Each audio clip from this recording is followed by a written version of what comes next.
Hello everyone, welcome to my channel Saksham Stree. कैसे हैं आप लोग?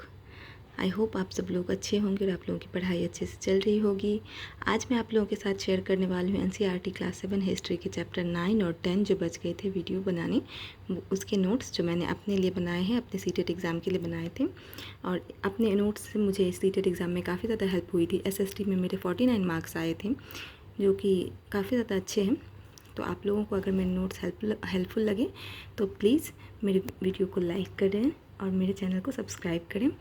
और हाँ, मेरे नोट्स को ना अपने हाथों से नोट डाउन करने की पूरी कोशिश करें, क्योंकि अपने हाथों से जब आप कोई भी चीज़ लिखते हैं तो आपके दिमाग में वो चीज़ें छप जाती हैं। तो जैसे मैंने बना रखा है, आप चाहें तो वैसे ही एज़ इट इज़ कॉपी कर सकते हैं।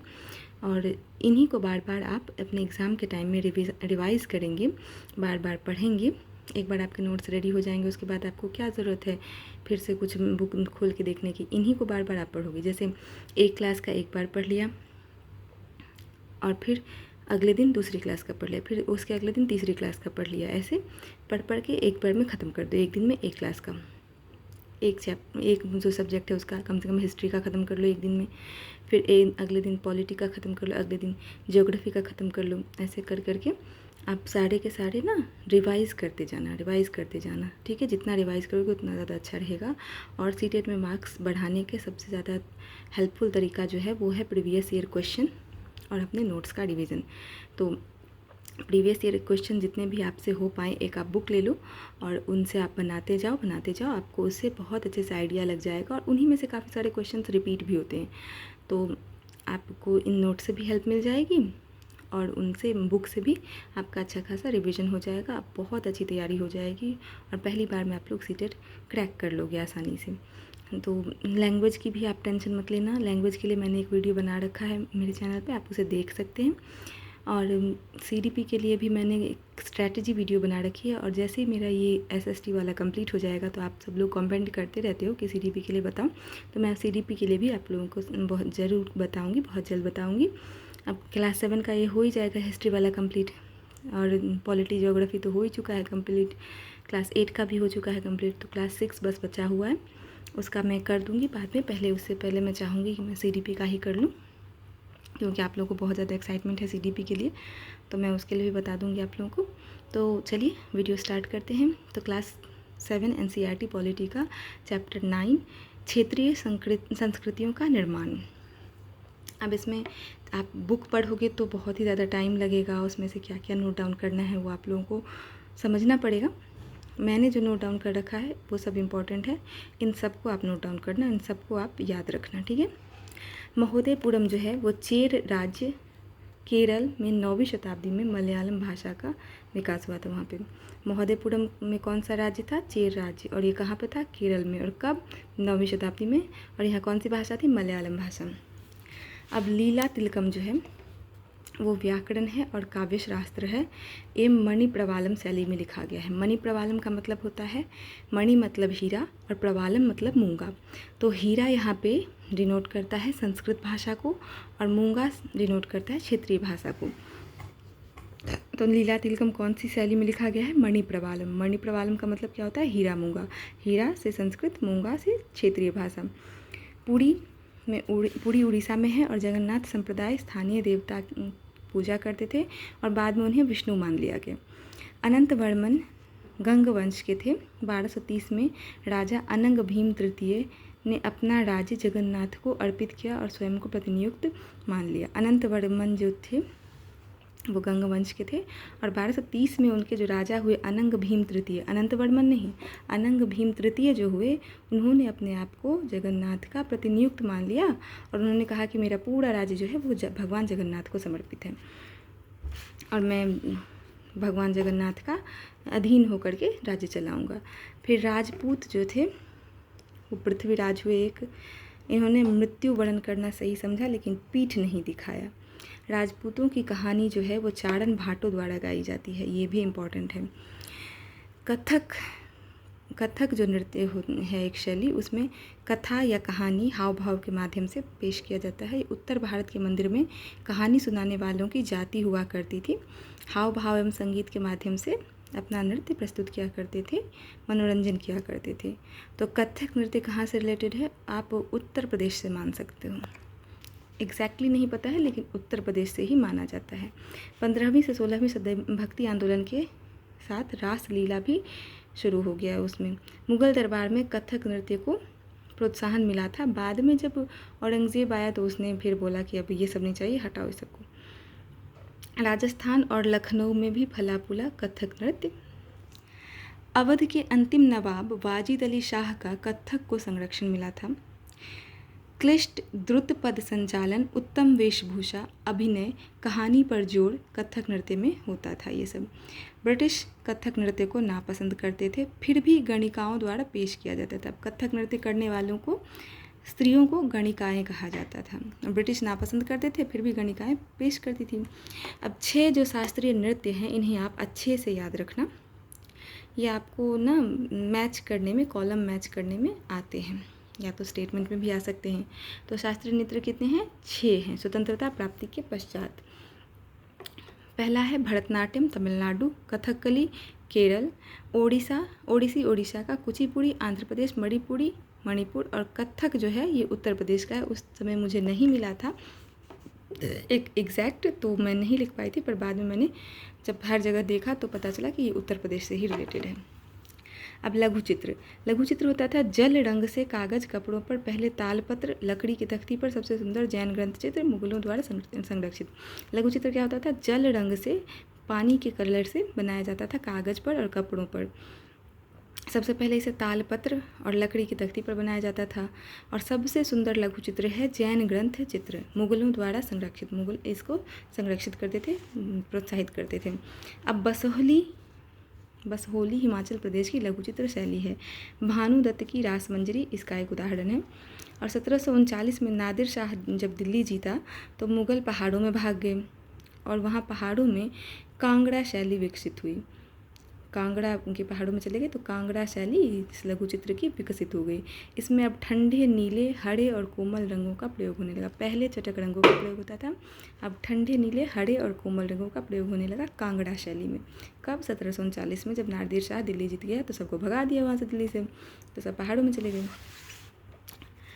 फिर बंगाल 4वीं सदी में गुप्त वंश उत्तरी बंगाल में आए राजा बन के। फिर 7वीं सदी में चीनी यात्री ह्वेनसांग, इसको कई जगह कई नामों से लिखा, श्वेनसांग, श्वेतसांग, ह्यूनसांग, वेनसांग। तो ह्वेनसांग संस्कृत के प्रयोग का वर्णन करते हैं। 7वीं सदी में चीनी यात्री जो आए थे वो बंगाल के लिए। अब बंगाल में भी बहुत ज़्यादा डिस्प्यूटेड है, ये बहुत विवादित है कि कौन सा भाषा सबसे पहले आया, बांग्ला आया कि संस्कृत आया। फिर भी मान लेते हैं कि संस्कृत ही पहले आया। 1586 में अकबर बंगाल जीता और बंगाली क्षेत्रीय भाषा वहाँ पे हुआ करती थी। मंगल काव्य जो है वो संस्कृत का अनुवाद है। मंगल काव्य बंगाली में। गौड़ीय वैष्णव आंदोलन के नेता श्री चैतन्य देव की जीवनियाँ बंगाली में मिलती हैं। नाथ साहित्य, मैनामती गोपी चंद्र के गीत, धर्म ठाकुर की पूजा गाथा गीत, ये सब बंगाली में है। पीर आध्यात्मिक मार्गदर्शक हुआ करते थे और पीर जो है वो फारसी शब्द है। संत या सूफी, महानुभाव, देवी देवताएं, जीवात्माएं भी शामिल होती हैं। पीर में पहले तो पीर आध्यात्मिक गुरु को मानते थे, बाद में उसमें संत, सूफी, महानुभाव, देवी देवता, जीवात्माएं भी शामिल कर दी गई। 2 चाला, छप्परदार झोपड़ी। अब एक घर नहीं होता है ऐसे, वो 2 चाला हो गया, और चौचाला हो गया मंदिर, जो चारों तरफ से ऐसे चौकोर बना के बनाया जाता है, वो हो गया मंदिर। पश्चिम बंगाल का बांकुड़ा विष्णुपुर मंदिर है, पश्चिम बंगाल के बांकुड़ा में। ब्राह्मण सामिष भोजन की अनुमति नहीं थी, ये इंपॉर्टेंट है, इससे स्टेटमेंट बन के आ जाता है। ब्राह्मणों को सामिष भोजन यानी कि नॉनवेज खाने की अनुमति नहीं थी जनरली, लेकिन बंगाल में ढील थी, क्योंकि बंगाल में मछली ही मिलती थी। जिस टाइम में वो वहाँ पर गए तो कुछ विशेष परिस्थितियों में उन्हें नॉनवेज खाने की, नॉनवेज में भी सिर्फ कुछ विशेष मछलियाँ हैं जो खाने की उन्हें अनुमति है ब्राह्मणों को। बृहद धर्म पुराण में बंगाल में रचित, बृहद धर्म पुराण जो बंगाल में रचित है, बंगाल में रचना की गई है 13वीं सदी में और संस्कृत में की गई। कुछ खास मछली खाने की अनुमति है। तो आपको ये पूछा जाएगा कि कौन से पुराण में लिखा गया है कि ब्राह्मण को कुछ खास मछली खाने की अनुमति है? बृहद धर्म पुराण में। अब है ये वर्ल्ड से रिलेटेड है। 18वीं सदी के अंत तक यूरोप के लोग स्वयं को एक साम्राज्य जैसे ऑस्ट्रिया हंगरी की प्रजा या चर्च जैसे यूनानी रूढ़िवादी चर्च के सदस्य मानते थे। बाद में भाषा के रूप में भी पहचानने लगे। फ्रेंच या जर्मन के विद्यालय में पुस्तक ग्रीक की जगह रोमानिया भाषा में लिखी जाने लगी। हंगरी से लैटिन से हंगेरियन शब्द का विस्तार हुआ। 19वीं सदी के अंत तक इटली जर्मनी का एकीकरण हो गया था। ये आप 9वीं में पढ़ेंगे बहुत अच्छे से डीपली। अब है चैप्टर 10। 18वीं शताब्दी में नए राजनीतिक गठन। 1707 में औरंगजेब की मृत्यु हो जाती है। 1761 में पानीपत की तीसरी लड़ाई होती है। किसके साथ होती है आप ये थोड़ा सा सर्च कर लेना। 1679 में औरंगजेब दक्कन युद्ध में बहुत खर्च करते हैं। सैनिक आगे, घुड़सवार पीछे रहते थे। 1739 में नादिर शाह ईरानी दिल्ली को लूटा। 1748 से 61 तक 5 बार अहमद शाह अब्दाली अफगान शासक उत्तरी भारत पर आक्रमण किया। तख्ते ताउस यानी मयूर सिंहासन नादिर शाह ले गया था। अभिजातों के गुट ईरानी और तुरानी हुआ करते थे। मुगल बादशाह फर्रुख सियार 1713 से 1719 तक रहा। आलमगीर द्वितीय 1754-1759 तक की हत्या आलमगीर द्वितीय की हत्या अहमद शाह अब्दाली ने की थी।